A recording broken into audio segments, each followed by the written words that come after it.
उत्तराखंड राज्य को बने हुए 24 साल का समय हो गया है। 24 साल के उत्तराखंड ने बहुत कुछ पाया भी है, बहुत कुछ विकास के कार्य भी हुए हैं, लेकिन आंदोलनकारियों की उम्मीदों पर कितना खरा हुआ है उत्तराखंड, उसको लेकर बातचीत भी करेंगे, जानने की भी कोशिश करेंगे। लेकिन फिलहाल हम आपको ये दिखाने की कोशिश करेंगे कि हम शहीद स्मारक पर हैं। ये शहीद स्मारक उस समय पर बनाया गया जब 1994 में आंदोलन हुए और उत्तराखंड को उत्तर प्रदेश से अलग करने की मांग भी जोरों शोरों से चली और उस समय गोलियां बरसा दी गई और बड़ा आंदोलन उस समय में भी हुआ था, जिस दौरान कई जो लोग थे, जो आंदोलनकारी थे, उन्होंने अपनी शहादत भी दी और यहाँ पर पूरी तरह से उनके नाम भी लिखे गए हैं कि कितनी उनकी आयु थी, क्या उनका नाम था, कहाँ के वो रहने वाले थे।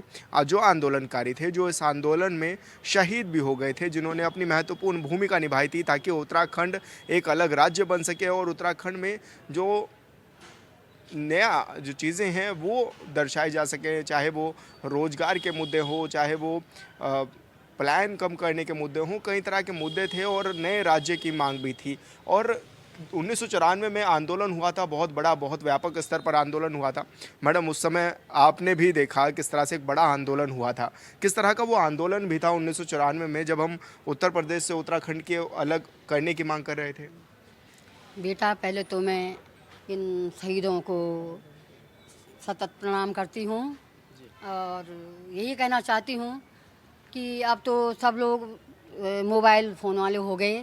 तब तो हमारा ऐसा ज़माना था जब ये उत्तराखंड आंदोलन शुरू हुआ, हमें कुछ पता इसके बारे में नहीं था कि अलग राज्य क्या होगा, कैसा होगा, कैसे बनेगा, क्या होगा। लेकिन जाते थे लोग कि हमारा काम लखनऊ, इलाहाबाद, जहाँ भी बाहर से होते थे, तो सब लोगों ने यही सोचा कि अपना राज्य बने। जो पढ़े लिखे बच्चे थे उनको पता लगा कि भाई अपना राज्य बनना चाहिए। हम लोगों ने तो गाय पाली, भैंस पाली, अपना घर का काम किया। लेकिन जब शुरुआत हमारे पौड़ी नगर से राज्य आंदोलन का शुरू हुआ, तब तो ये आरक्षण के नाम से शुरू हुआ कि हमारा राज्य बनना चाहिए। तो हम लोग भी चले, एक चला, दो चला, चलते चलते चलते सारे लोग निकल पड़े बाहर। हम तब हमने अपने घर बार छोड़ दिया और ये पता नहीं था कि इसको हिंदी में बोलना है, इंग्लिश में बोलना है, कहाँ जाना है, क्या जाना है। लेकिन एक एक पीछे जैसे होड़ मचते है कि चलो हमारे बच्चों का भला होगा, उनको रोज़गार मिलेगा, अपना राज्य बनेगा, हमें सुख सुविधा मिलेगी। लेकिन हम किसी सरकार को न कोसते हुए अपनी हम यही मांग रखेंगे, जो भी सरकार आएगी बनेगी तो काम तो वही करेगा। हम राज्य आंदोलनकारी हैं, हम किसी सरकार के विपरीत नहीं बोलेंगे। क्यों कि जो कुर्सी में बैठेगा काम तो वही करेगा। हम लोग पुराने ज़माने के अनपढ़ लोग हैं। हमारे ज़माने में तो 8 पढ़ी महिला टीचर बन जाती थी और गाय बच्ची पालती थी, अपने बच्चों को स्कूल में ले गए, अपना काम किया। लेकिन ये राज्य हमें पता है हमने कैसे झेला, चाहे मुजफ्फरनगर कांड हो, श्रीअंतर टापू का हो, ये खटीमा हो, जहाँ भी हो। लेकिन हम तो गढ़वाल, पौड़ी गढ़वाल के रहने वाले हैं, हमने झेला इसको। हमारा राज्य मिला, हमने मांगा, हमें मिला, हमें बहुत खुशी हुई। लेकिन हम अभी यही चाहते हैं हमारी जो भी सरकार बने, हमारा बच्चों का भविष्य देखे और हमें आगे बढ़ने के लिए हमें बच्चों को प्रेरणा मिले। और जो शहीद हो गए हैं उनके लिए हम बार बार नमन कर सकते हैं। और जैसे अब देश की रक्षा करने वाले फौजी हैं, देश की रक्षा कर रहे हैं, तो जो शहीद हो गया तो उसने देश के लिए अपने प्राण न्योछावर करे, तो सब नाम ले रहे हैं। तो वैसे हम भी ये उत्तराखंड के शहीदों को बार बार नमन करते हुए यही चाहते हैं कि जो भी सरकार आए हमारे बच्चों का भला देखे। और फिर मैं आपसे एक बात कहना चाहती हूँ कि हमारे गढ़वाल लौड़ी, हम अनपढ़ लोग, पुराना जमाना लोग चाह कम पढ़े लिखे कहीं हमें, आजकल तो ये कंप्यूटर का हो गया, मोबाइल का हो गया, तो ये तीनों रौतेली का जो एक है। मैं आपके साथ ये बात रखना चाहती हूँ बेटा कि 22 महिलाएं सम्मानित होती थी पहले, 22 में से अब 12 कर दिया। हम 70 साल मेरी उम्र हो चुकी है, तो पहाड़ की महिलाओं ने इतना संघर्ष किया, इतना संघर्ष किया कि आज भी हम लोग गांव के गांव खाली हो गए। लेकिन जो बुढ़े हैं गांव में हैं, तो मैं अब गांव में बाग लगाए, कितने बच्चे खा दे, कितने लोग खा दे, उसको तो डीएम साहब देख रहे हैं ना कि किसको सम्मानित करना है, किसको क्या करना है। लेकिन हमारा जो ये तिल रोतेली वाला पुरस्कार का है, इसमें मुझे बहुत दुख है कि हमारे लोगों ने इतना संघर्ष किया, उत्तराखंड आंदोलन का हो, गांव में बाग का हो, या घास का हो, या लकड़ी का हो, या बच्चों को पालना हुआ, स्कूल को हुआ, तो 22 में से 12 महिलाएं हो गई। तो हमें इस चीज़ का बहुत दुख है। मैं अपना बात आपके पास रखना चाहती हूँ कि पहले तो 22 में से 40 महिलाओं को सम्मानित करो, नहीं तो 22 में से 12 हो गई। आंगनबाड़ी की 30 में से 35 हो गई। उन्हें तो मानदेय मिल रहा है, लेकिन हमने अपनी जीवन की लीला पूरी समाप्त करने पर जा रहे हैं, तो हमें एक बार का सम्मान मिलेगा ना तिल रोतेल में, जिसने जो काम किया। अब हमने पौड़ी में ये आंदोलन का समय से आज तक लॉटरी बंद का हुआ, शराब विरोधी हुआ, कन्या भ्रूण हत्या का हो गया, और स्वच्छता अभियान का हो गया, और ये प्रौढ़ शिक्षा का हो गया, जो भी पुराना हमारा जो कल्चर है अपना सब कुछ किया। लेकिन आज बहुत दुख के साथ बोलना पड़ता है कि 12 महिलाएं सम्मानित हो रही हैं। क्या हमें बार बार मिलेगा वो तिल रोतेली पुरस्कार? क्या वो महिलाएं सम्मानित हो रही हैं जो महिलाएं बाहर नहीं निकले? हमारी उम्र कट गई, हम आज भी हमारा 70 साल की उम्र होने पे लगा है कि यहाँ पे लाइट ख़राब क्यों हो रखी है, यहाँ पे पेड़ ख़राब क्यों हो रखा है, रोड ख़राब क्यों हो रखी है, यहाँ पे कूड़ा क्यों है। हमें दुख है, क्योंकि मैं 10 साल नगर पालिका परिषद में सेवा दे चुकी हूँ पौड़ी में। मैं 5 साल एक बार निर्विरोध बनी, दोबारा बनी, वरिष्ठ उपाध्यक्ष रही मैं 2.5 साल तक। 5 महीने मुझे अध्यक्ष पद का मौका मिला। तो आज भी आप जाके पूछ सकते हैं कि कैसे गरीबों का भला किया मैंने, ये वृद्ध, ये विकलांग, ये कितनी सारी चीज़ें हैं गढ़वाल में। तो आप लोग इस चीज़ को बढ़ा रहे हो कि उत्तराखंड आंदोलन में क्या हुआ, कैसा हुआ। सब कुछ हुआ, मार हुई, लाठी हुई, डंडे हुए, जेल हुआ, लेकिन हमारा राज्य मिला। हम आज भी, अब आप हमारे पास आ रखे हो कि 9 नवंबर को कैसा होगा। अच्छा होगा, अच्छा हो रहा है, लेकिन हमारा अपना प्रयास तो होना चाहिए। हमको भी तो जागरूक होने का पड़ेगा। अब भू कानून की बात करें, अब सपोज मेरे 5 बीघा ज़मीन है, मैंने बेची, गलती तो मेरी है ना। मुझे भी तो अपना होना चाहिए कि हमें ये अपनी ज़मीन किसको बेचनी है, कैसे बेचनी है, कौन लोग बसने चाहिए। तो हमें भी जागरूक होना पड़ेगा। जगह जगह ठेले लग रही हैं, हम लोग बोलने को तैयार नहीं है। कोई थूक रहा है, कोई मूत रहा है, कोई कुछ कर रहा है, लेकिन बोलने को तैयार नहीं है। हम लोगों को जागरूक होना पड़ेगा। गली मोहल्लों में आ रहे हैं ये लोग, ये ठेले वाले, ये पड़ वाले, ये कूड़ा कबाड़ वाले। तो हम जब एक को डांटे तो कौन है, क्या है, अपना आधार कार्ड का। हम लोगों को बेटा जागरूक होना पड़ेगा अपने भविष्य के लिए, अपने बच्चों के लिए, अपने राज्य के लिए। हम लोगों ने तो अपनी उम्र से अच्छी सिखाई, हमारे आदमी सरकारी नौकरी हैं, हमने खाया पिया उड़ाया बिछाया, लेकिन आगे भविष्य के लिए हम बहुत चिंतित हैं। हमारे हिंदू धर्म में एक बच्चा हो रहा है, उसके बाद बाहर के लोग 2-2, 3-3 बच्चे वो कंट्रोल की राशन का लाभ उठा रहे हैं। हम लोग एक आदमी वो राशन भी बंद हो गई, क्योंकि हमारे आदमी तो सरकारी नौकरी वाले हैं। तो बेटा आपके माध्यम से आपका मैं धन्यवाद करना चाहती हूँ कि आप जो ये चैनलों के माध्यम से हम लोगों की आवाज़ आगे बढ़ा रहे हो, आपका बहुत बहुत धन्यवाद। और सरकार से यही कहना चाहती हूँ, जो बने, विधायक बने, मुख्यमंत्री बने, पदाधिकारी बने, लेकिन हमारे उत्तराखंड की सोच आपके मन में ज़रूर आनी चाहिए कि हमारा उत्तराखंड राज्य कैसे बने, क्या बने। गांव तक इसकी सोच होनी चाहिए कि हम कैसे अपने जीवन को आगे बढ़ा सकते हैं, नहीं तो खतरे से खाली नहीं है हमारा उत्तराखंड। अच्छा मैडम, वो भी याद आते होंगे पल जब मुजफ्फरनगर गोलीकांड हुआ, जब मसूरी गोलीकांड हुआ, क्योंकि आपने भी भूमिका निभाई उस समय में। तो कैसा वो दौर था, और उस समय महिलाओं के साथ बड़ी संख्या में बर्बरता भी हुई थी, ऐसा भी कहा जाता है। तो किस तरह का वो दौर था, और क्या आज भी आंखें नम हो जाती हैं वो दृश्य याद करके? अगर पूछा जाए इस चीज़ के बारे में तो आज मेरे दिल के कांटे फट रहे हैं। मेरे मुजफ्फरनगर कांड में, मेरे पौड़ी गढ़वाल में 4-4 नौकर हुआ करते थे। मेरे सारे नौकर, मेरा परिवार, हम सारे जा रहे थे मुजफ्फरनगर, लेकिन हमारी इतनी गाइडेंस थी, हम कोडार में सारी गाड़ी हमारी इकट्ठा हुई और हम तब आगे चले गए। नहीं तो जो कांड मुजफ्फरनगर में हुआ वो वहीं होता हमारे साथ, लेकिन हम देर में पहुँचे, इसलिए हम लोग सारे लोग बच गए।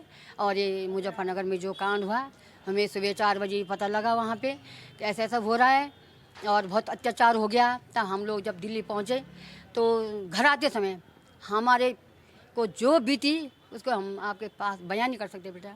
जब आए हम तो सारे कोरार से इतनी भीड़ रोड में, जहाँ गाड़ियाँ था वहाँ जल गई, जहाँ जो था हमारे घर में, सारे गांव में रोने की आवाज़ आ रही थी कि मर गए सारे लोग। मुजफ्फरनगर तो मर गए, वहाँ तो जो हुआ गलत तो महिलाओं के साथ हुआ, लेकिन हमारे घर में भी रोने की इतनी आवाज़ आ रही थी, पता नहीं क्या होता। मेरे बच्चे, मेरे आदमी, हम सब लोग मुजफ्फरनगर कांड में शामिल थे, लेकिन हम लोग बच गए। और आज भी अगर याद करो तो हमें रोना आता है। श्रीरंतन में जो कांड हुआ, हमारे घर लोगों के घर में राशन पानी कुछ नहीं हुआ करता बेटा। मेरा घर पौड़ी लक्ष्मीनारायण मंदिर के पास बिल्कुल रोड पे है, और हमारे घर खाने के लिए कुछ नहीं था। हम राशन पानी के लिए तरसे, कपड़े हमारे पास नहीं थे, एक कमीज पैंट सलवार हमारे पास थी, हम उसको धोया। हम जगह जगह गए, हम ये थे दिवाकर भटजी थे हमारे साथ, और जितने भी लोग थे पुराने लोग, अब हम नाम तो क्या बता सकते हैं किसी का, लेकिन बेटा वो चीज़ हमें ना पूछो। पर इतना था कि हमने जो किया उसका फल मिला। लेकिन अब बागडोर आपके हाथों में, और हमारे मुख्यमंत्री जी, विधायक जी, जितने पदाधिकारी हैं नगर निगम में, वो सोचेंगे आगे क्या होगा। हमारी उम्र तो कट गई, लेकिन हम ये चाह रहे हैं कि आगे भविष्य ख़त्म की निशानी पर है। मैडम, जिस तरह से जब राज्य स्थापना की तारीखों का ऐलान हो गया कि 9 नवंबर को उत्तराखंड अलग हो जाएगा, कितनी खुशी मिली आप लोगों को और क्या लगा कि अब उत्तराखंड अलग बनने जा रहा है, तो क्या कुछ अलग आयाम होंगे रोजगार के, या फिर क्या सोचा था आपने कि क्या होगा, और क्या जो सोचा था वो हो पाया है? बहुत कुछ सोचा, बहुत कुछ सोचा मैं, लेकिन हमें कुछ नहीं मिला।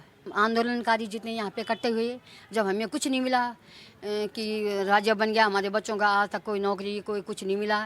फिर हमने 15-16 साल मेरा एक लड़का एक्सीडेंट में ख़त्म हुआ, मैं अंदर पड़ गई थी। उसके बाद मैंने सोचा कि हमारा राज्य बना, हमें जाना चाहिए। आए, हमने खुद संघर्ष किया, हम इस पेड़ में चढ़े रहे 36 घंटे, तब हमें जो ये थोड़ा सा ये मानदेय का जो मिला 3100 रुपये का, हरीश रावत जी के, हमने बहुत बड़ा आंदोलन यहाँ पे किया। हम अपने आप आत्मदाह के लिए तैयार हुए, ये पेड़ में चढ़े रहे, तब हमें 3100 का लाभ ये हरीश रावत जी ने दिया। उसके बाद सरकारें आती हैं जाती हैं, वो तो उनका अपना नियम है, कौन जीतेगा कौन हारेगा। फिर हमने दोबारा फिर संघर्ष किया, तो फिर ये मुख्यमंत्री झामी जी ने हमें ये 1400 उसमें बढ़ाई। चलो, हमारे आदमी तो नौकरी वाले हैं, हमें तो कुछ फर्क नहीं पड़ता 4500 में, लेकिन जो गरीब आदमी है उसके लिए तो 4500 बहुत बड़ी चीज़ है। लेकिन हम ये चाहते हैं कि उसमें भी हमने इतना संघर्ष किया, ये हमारे बच्चों ने, हमारे बहनों ने, तो ये इसका तो हमें वो मिलना चाहिए। ये तो मानदेय है नहीं, ये 4500, इसका हमें क्या कहते हैं उसका नाम, पासबुक मिलनी चाहिए। और फिर उन्होंने कहा कि ये होगा कि पति पत्नी के लिए जियो निकला। अब हमारे पति तो नौकरी वाले हैं, अब कल मैं मर जाऊंगी तो मुझे मेरे बच्चों को क्या मिलेगा कुछ क्या? वो 3100 3500 जो 4500 मिले मेरे को मिले। अब मेरे साथ कितनी महिलाएं मर गई, मरने के बाद तो ख़त्म हो गई कहानी। तो हम ये चाहते हैं कि इसका जो ये फ़ायदा, इतना संघर्ष करने के बाद तो ना हमारे किसी आश्रित को, ये नाती हो, ये बच्चा हो, जिस पर जो आश्रित हो उसको मिलना चाहिए। अब पति पत्नी तक तो पति हमारे ज़माने तक तो अच्छा ही था, नौकरी चाकरी थी। बेरोजगार के तो आगे की पीढ़ी हमारी जो बच्चे हैं, नाती पोते हैं, तो इनको तो कोई लाभ नहीं मिला। अब सरकार तो आ रही हैं जा रही हैं, तो इनको तो सोचना चाहिए कि उत्तराखंड में क्या होगा। हमारी खेती नहीं है, हमारा कोई कारोबार नहीं है, हमारे बच्चे फल नहीं लगा सकते, मोचे का काम नहीं कर सकते, सफाई का नहीं कर सकते, तो हमें तो रोजगार पे हम लोगों का ध्यान है। और कम बच्चे हम लोगों में हैं, एक बच्चा है, तो एक बच्चे को तो अच्छा कुछ मिलना चाहिए। अब बाहर के लोग 3-3 4-4 बच्चे हैं, तो वो दुकान का काम करे, ठेली का काम करे, सामान का काम करे, हमें तो इस हिसाब से कुछ नहीं मिला। अच्छा, कितना उम्मीदों पर खरा उतरा उत्तराखंड, अगर हम बात करें तो क्या लगता है कि कितनी उम्मीदें थी और कितना खरा उतरा है अभी तक उत्तराखंड, क्योंकि कई सरकारें भी आपने देखी इस दौरान? हाँ जी, हमारे बोलने के मतलब ये है कि हमने ठीक 5 साल तो कांग्रेस को दिए, तो तभी हमें क्या मिला, बच्चों को तो रोजगार कुछ मिला नहीं। और ठीक 5 साल अब हमें भाजपा सरकार की हो गई, तो उम्मीद तो हम लगाए बैठे हैं कि करेगा तो वही जो सरकार में बैठा है। अब हम उनको गाली देंगे तो कुछ नहीं होगा, या हम आंदोलन करें या हम धरना करें, हमने राज्य मांगा, हमें मिला। सरकारों से हमें मांगना पड़ेगा, उनको देना पड़ेगा। क्यों? हम राज्य आंदोलनकारी सबके लिए मांग करेंगे, अपने लिए तो करेंगे नहीं। हमारी देवभूमि है, इसका आप जरूर आगे देखोगे। हमें दुख होता है कभी, हमारा बहुत सुंदर राज्य है हमारा। अभी मैं 4 धाम यात्रा करके आई, बहुत ही अच्छा देश हमारा, लेकिन हमें कुछ फल नहीं मिला। आपके माध्यम से कहना चाहती हूँ, आप सरकार को बोल सकते हो कि जो हमारे बच्चों को आगे लाभ मिले। हमने अब उम्र खा दी, हम तो मरने की कगार में हैं, हम क्या बोल सकते हैं आपके पास। इन शहीदों को मैं सतत नमन करती हूँ, और वो फौजी जो देश की रक्षा करें उनको मैं सतत नमन करती हूँ। जय भारत, जय उत्तराखंड, जय देवभूमि। जी, धन्यवाद मैडम, हॉर्नबिल टीवी से बातचीत करने के लिए। आपने मैडम को भी सुना और देख सकते हैं कि किस तरह से उनका आंसू छलक उठे हैं, किस तरह से वो अपनी पीड़ा को बयां कर रहे हैं कि आंदोलनकारियों ने कितना संघर्ष किया इस राज्य को बनाने के लिए, और आज उनको क्या मिला है, किस तरह से मिला है, वो भी उन्होंने बात रखी। उनके लिए क्या बेहतर होना चाहिए वो भी सरकार से उन्होंने निवेदन किया है कि, और जबकि सबसे बड़ी बात यह है कि आंदोलनकारी अपने लिए कुछ नहीं मांग रहे हैं, बल्कि कह रहे हैं कि पूरा उत्तराखंड के लिए व्यवस्था होनी चाहिए। आपको ये भी दिखाना चाहेंगे कि उस दौरान जब आंदोलन हुए तो कई बड़ी संख्या में लोगों ने अपनी शहादतें दी, और उनकी उम्र भी कोई बहुत ज़्यादा नहीं थी। यहाँ पर पूरी तरह से बोर्ड लगाए गए हैं जिसमें लिखा है शहीद रविंद्र सिंह रावत है। पोलू जिनका कहा जाता था 22 वर्ष के थे, देहरादून नेहरू कॉलोनी के रहने वाले थे। इसके बाद शहीद राजेंद्र नेगी थे, 19 वर्ष की आयु में ही अपना बलिदान दे दिया था। ये भी देहरादून के ही रहने वाले थे। इसके बाद जो शहीद राजेश रावत जी हैं, वो भी 27 वर्ष की ही आयु में उन्होंने भी अपनी शहादत दी थी ताकि उत्तराखंड राज्य बन सके। ये भी देहरादून के रहने वाले थे। और इसके बाद शहीद राजेश रावत भी, जो कि 19 वर्ष की आयु में, यानी कि कहा जा सकता है कि बहुत कम उम्र में ही बलिदान दे दिया था ताकि नया राज्य बन सके, उत्तराखंड राज्य बन सके। अब इसके बाद जो दूसरा बोर्ड है वो भी आपको दिखाने की कोशिश करेंगे, जिसमें थोड़ी उम्र ज़्यादा थी, जैसे कि श्रीमती बेलमती चौहान जी, जिनकी आयु 45 वर्ष थी, ये भी देहरादून की रहने वाली थी। हंसा धनाई थी, 38 वर्ष की आयु थी। और धनपत सिंह थे, 50 वर्ष की आयु थी। बलबीर सिंह नेगी, 22 वर्ष की आयु थी।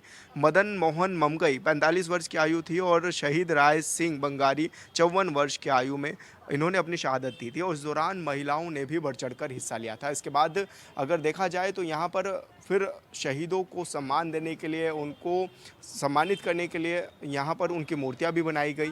पूरा शहीद स्थल यहाँ पर बनाया गया। आप देख सकते हैं कि अक्सर यहाँ पर जो भी राज्य सरकारें बनती हैं वो आती हैं, वो शहीदों को श्रद्धांजलि देने के लिए आती हैं, उनको नमन करने के लिए पहुंचते हैं। और इसमें तमाम वो शहीद हैं जिन्होंने अपनी शहादत दी, उत्तराखंड एक नया राज्य बन सके, इसके लिए उन्होंने मांग की थी। और लंबे समय तक ये आंदोलन भी किया था। 1994 से इस आंदोलन की शुरुआत लगातार हुई। 2000 में जाकर नया राज्य उत्तराखंड मिला। और आंदोलनकारियों से भी हमने जाना कि आखिर किस तरह का वो मंजर था और कितना उन्होंने अभी तक वो महसूस करते हैं कि उत्तराखंड कितना आगे बढ़ा है। हॉर्नबिल टीवी के लिए देहरादून से विशाल गर्ग। राज्य आंदोलनकारियों ने अपनी शहादत दी, तब कहीं जाकर उत्तराखंड राज्य का निर्माण हुआ। 24 साल पहले राज्य का निर्माण तो हो गया, लेकिन कितना कुछ राज्य बदला है और आंदोलनकारियों की उम्मीदों पर कितना खरा राज्य हुआ है, उसको लेकर आंदोलनकारी लगातार अपनी मांग भी उठाते हैं। उनसे बातचीत भी करेंगे, जानेंगे कि किस तरह का जो उत्तराखंड है वो अब कितना तरक्की कर रहा है। भाई साहब, क्या, क्योंकि आप भी देखते हैं किस तरह से आंदोलन हुआ, तब कहीं जाकर के उत्तराखंड मिला, किस रूप में आप इसको देखते हैं, क्या कहें? जो आंदोलन हुआ वो तो सही हुआ, आंदोलन तो होना ही चाहिए, डेमोक्रेसी है। पर जिस तरीके से उन पर गोलियां चलाई गई वो तो बहुत ही गलत था ना। किसी भी डेमोक्रेसी में ये होता ही नहीं है कि ये तो आप दबाने वाली बात, ये तो डिक्टेटरशिप हो गया है कि जैसे चाइना या उसकी तरह आप तुम दबा रहे हो आंदोलन को।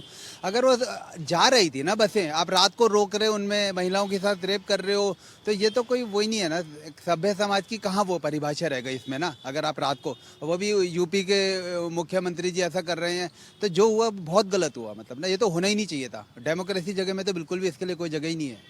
क्या लगता है आपको, क्योंकि अभी आप देखते हैं 1994 में ये आंदोलन शुरू हुए, पहले खटीमा में, मसूरी में, फिर मुजफ्फरनगर गोलीकांड हुए, किस तरह से आप भी प्रत्यक्षी रहे, आप लोगों ने भी सुना होगा किस तरह का माहौल था उस समय? उस टाइम बहुत बेकार माहौल था, उसमें ये ऐसा माहौल होना नहीं चाहिए था। आंदोलनकारी थे, उनको हक है मतलब जुलूस निकालने का, भाई वो डेमोक्रेसी में रह रहे हैं तो इनके ये तो हक मिलता है ना उनको। इसका मतलब ये थोड़ी है कि कोई अपना जुलूस निकाल रहा है तो आप उस पर गोली चलाएंगे या ऐसा कुछ कराएंगे। ये चीज़ें तो गलती हो रही है ना उसमें, यह नहीं होना चाहिए था मतलब ना। पहले तो मतलब यूपी का ही हिस्सा था मेरे ख्याल से उस टाइम पे, उसके बाद हुआ, इतना टाइम के बाद लड़ाई हुई, ये हुई वो, उसके बाद ही तो उत्तरांचल बना है। अच्छा, 24 साल क्योंकि बीत गए हैं उत्तराखंड को बने हुए, क्या लगता है आज भी पलायन की तस्वीरें सामने आती हैं, आज भी रोजगार एक बड़ा मुद्दा रहता है? क्या जो आंदोलनकारियों ने सोचा था कि 24 साल अब बीत भी गए हैं कि कैसा उत्तराखंड होना चाहिए, क्या वैसा उत्तराखंड बन पाया है? नहीं, वैसा बिल्कुल भी नहीं बन पाया जैसे वो सोचा था उन्होंने। क्योंकि चक्कर क्या हो गया कि पूंजीवादी हावी हो गए हैं। देहरादून जैसी जगह पे जहाँ लोगों के अपने घर हो जा रहे हैं, वहाँ 2-2 3 करोड़ रुपए में 2 BHK फ्लैट मिल रहा है। तो आप ये बताइए ना, कोई लॉजिक थोड़ी है इस बात का। आप हिमाचल चले जाइए, हिमाचल में देखिए दूर दूर है, अपना शहर है, अपना उनका कल्चर है। हर 60 किलोमीटर के बाद लैंग्वेज चेंज हो रही है, हर 60 क्योंकि उन्होंने बाहर वालों को बसने नहीं दिया। अब बाहर देहरादून में क्या हुआ, देहरादून वालों ने, दिल्ली वालों ने कब्जा कर लिया है। अब चाहे आप कुछ भी कराते, 24 साल में उन्होंने खरीद ली है, अब आप कुछ भी कराते रहेंगे तो उससे कोई फ़र्क थोड़ी पड़ेंगे, बताइए। अच्छा, तो क्या लगता है, जैसे कि समय समय पर भू कानून की मांग भी आती है, आप लोग किस तरह से उस मांग को देखते हैं और क्या कहना है आप लोगों का कि बाहर के लोगों को ज़मीनें बेचनी नहीं चाहिए? अब कोई फ़ायदा नहीं है ना। अब 24 साल में जिसने खरीदनी थी खरीद ली ना, अब लेने या ना देने का फ़ायदा क्या है? अब तो आप देख लीजिए ना, सब चलो फ्लैट सिस्टम हो गया, अब क्या कर लेंगे उसमें बताइए। फ्लैट सिस्टम 24 साल में हो गया ना, कि अब ज़मीनें तो बिक चुकी है ना अब आपकी, अब क्या कर लेंगे आप रोक के, आप मुझे बताइए। जब आपके फ्लैट ही आप 1-1 करोड़ 1.5 करोड़ रुपये में एक आम आदमी सोच भी सकता है क्या 2 BHK फ्लैट का? नहीं सोच सकता ना। आप बताइए ज़मीनों के रेट कहाँ पहुँच गए हैं कि एक नॉर्मल आदमी सोच सकता है क्या? फिर वो 20 साल तक किस्से भरता रहेगा अपनी पूरी ज़िंदगी की। अब बताइए, और बाई चांस भाई बीच में कोरोना जैसी कोई चीज महामारी आ गई तब क्या कर लेंगे आप? आपके तो हो गया ना पूरा का पूरा, ना आप इधर के रहे ना उधर के रहे। कभी आपके बाप दादा ने भी सोचा था कि कोरोना जैसी चीज़ आएगी और आप 2-3 साल तक घर में बैठोगे? हो गया ना, आ गया, बैठ लिया, आपने देख लिया ना सब कुछ सामने की, आपके सामने ही हुआ है सब कुछ। तो क्या कोई क्या करेगा बताइए? तो क्या लगता है क्या होना चाहिए उत्तराखंड में, या किस तरह के बदलाव होने चाहिए, क्या करने की हमें ज़रूरत भी है, राज्य सरकार को क्या करने की ज़रूरत है? राज्य सरकार को अपना काम बिल्कुल ईमानदारी से करना चाहिए। जो भी काम करे ऐसा नहीं है कि दिखाने के लिए और उसके लिए कुछ और होना चाहिए। जैसे मैं दिल्ली वगैरह भी जाता हूँ वहाँ पे, तो जब मैं पार्कों में जाता हूँ तो वहाँ पे पार्कों की ऐसा लगता है मैं किसी और दुनिया में पहुँच गया। इतनी बेहतरीन चीज़ें होती हैं। और यहाँ पे मैं तो 20-25 साल से मैं ये हाल देख रहा हूँ, जैसा था यहाँ पे कुछ भी नहीं बदला है। क्या बदला है? कुछ भी नहीं बदला है, बताइए। अभी शायद एक कोई त्यौहार था, आए वो पेड़ लगाने के लिए, वैसे ही वो पेड़ छोड़ गए। वहाँ पे आप देखिएगा, वहाँ पे जाके वैसे ही रखे हुए वो सूख गए, उनमें किसी ने पानी नहीं डाला। अरे तुम पेड़ लगाने लाए हो तो भाई साहब उन पेड़ों को लगा तो दो। अब आप बताइए क्या लॉजिक है? ये सिर्फ दिखावा नहीं है तो क्या है? आप बताइए, वहीं पे रखे हुए आपको नजर आ जाएंगे। वो पॉलीथीन के अंदर ही पेड़ थे, उसमें किसी ने पानी ही नहीं डाला, तो कल मैं देख रहा था वो वैसे ही सूख गए। तो फिर ऐसे उसका भी क्या फ़ायदा दिखावे का? तो जैसे ही इतने आंदोलन हुए, इतने आंदोलनों के बाद उत्तराखंड मिला, कई लोग थे जिनके बच्चे, जिनके पेरेंट्स शहीद भी हो गए, उनको आप किस तरह से देखते हैं और क्या कहेंगे कि उन लोगों के लिए क्या होना चाहिए, आंदोलनकारियों के लिए? अरे उनके लिए तो जितना कर दो कम है भाई। आंदोलनकारियों ने जो शहीद हुए हैं उनके लिए तो जितना सरकार करेगी उतना कम ही है। पर यह है कि मतलब जो उन्होंने सोचा होगा वो तो बिल्कुल नहीं मिला होगा। उन्होंने कभी ऐसा नहीं सोचा होगा कि हमारे घर वालों को एक फ्लैट भी 2-2.5 करोड़ का लेना पड़ेगा। तो ये सोच के तो उन्होंने आंदोलन किया नहीं होगा। उन्होंने तो सोचा होगा ना कि हमारा उत्तराखंड होगा, हमें फ़ायदा होगा, हमें रोजगार मिलेगा। अब जब वही सब लोग सड़कों पर है तो फिर क्या फ़ायदा किसी भी चीज़ का? कोई लॉजिक बनता है? किसी भी चीज़ का बनता ही नहीं है। अच्छा, क्या आपको भी लगता है क्या होना चाहिए, या फिर क्या मांग भी आप करते हैं कि इस तरह के रोजगार बढ़े प्रदेश में, स्वास्थ्य सेवाएं बेहतर हों? कैसे ऐसे लगता है कि ये सब चीज़ों में काम करने की ज़रूरत है? भाई काम करने की तो हर चीज़ ज़रूरत है। सरकार क्या करे? नहीं नौकरी दे सकती है सरकारी, तो एक बार मना कर दो ना तुम उनको वो कर दो। तुम 30 साल तक तो यार एक आधी ज़िंदगी तो आदमी बच्चा पढ़ ही रहा है, उसके बाद भी उसके घर वाले उम्मीद करके बैठे हुए सरकारी नौकरी मिलेगी। अब जब जो चीज़ मेरे पास नहीं है तो मैं मना कर दूंगा ना। मैं उसे फंड दे दूंगा कि भाई तू अपना रोजगार शुरू कर ले, कुछ भी कर ले, तू छोटा मोटा काम कर ले उसमें।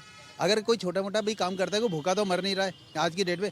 कोई छोटे से छोटा भी काम शुरू कर लेगा तो भी 1000-1500 रुपये कमा के अपने वो कर सकता है। पर वो 30 साल तक तो पढ़ रहा है ना। आप बताइए, 30 साल तक का बंदा पढ़ रहा है और उसके बाद भी उसे पता नहीं कि उसे नौकरी मिलेगी कि नहीं मिलेगी। जो चीज़ नहीं है आपके पास, आप कैसे दे सकते हो? आप बताओ, क्या इतनी लाख नौकरियाँ हैं? नहीं है। आप किसी भी डिपार्टमेंट निकलेंगे 1000-2000 नौकरियाँ। उसके बाद तो आप उस चीज़ के भरोसे क्यों बैठा रखा उनको? आप उन्हें सिंपल बोल दो, भैया हमारे पास नहीं है, हम आपको पेमेंट दे रहे हैं, आप लोन ले लीजिए और अपना काम शुरू करिए। कि उसके बाद क्या है, कोई पेंचर की दुकान खोलने के बाद भूखा मर रहा क्या?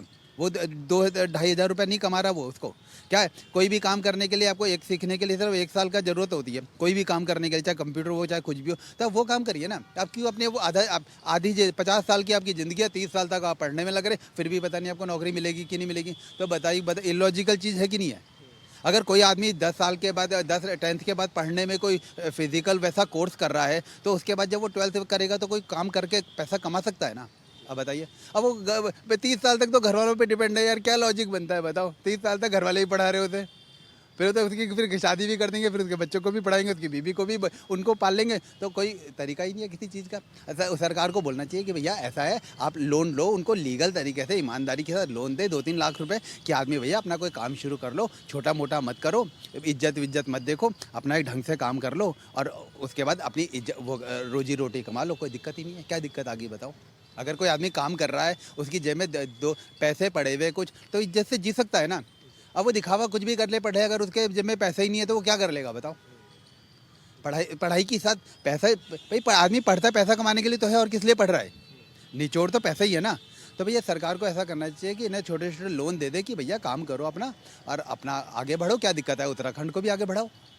धन्यवाद साहब, हॉर्नबिल टीवी से बातचीत करने के लिए। तो आप सुन रहे थे कि किस तरह से स्थानीय लोगों की भी डिमांड है कि आंदोलनकारियों के लिए क्या कुछ होना चाहिए, और दूसरा 24 सालों के उत्तराखंड में क्या कुछ उत्तराखंड ने पाया है उसको लेकर के भी तमाम बातचीत की जा रही थी। और ये भी देखा जा रहा था कि किस तरह से लोगों की उम्मीदें हैं, क्योंकि 24 साल उत्तराखंड को बने हुए हो गए हैं। 9 नवंबर 2000 को राज्य की स्थापना हुई थी और तब से लेकर अब तक कई तरह के उतार चढ़ाव उत्तराखंड में देखे गए, चाहे वो अलग अलग क्षेत्रों में देख ले। लेकिन ऐसे में अब स्थानीय लोग भी भी ये मांग करते हैं, वो भी कहते हैं कि आंदोलनकारी या फिर उनके परिवारजनों के लिए कुछ बेहतर व्यवस्थाएं होनी चाहिए।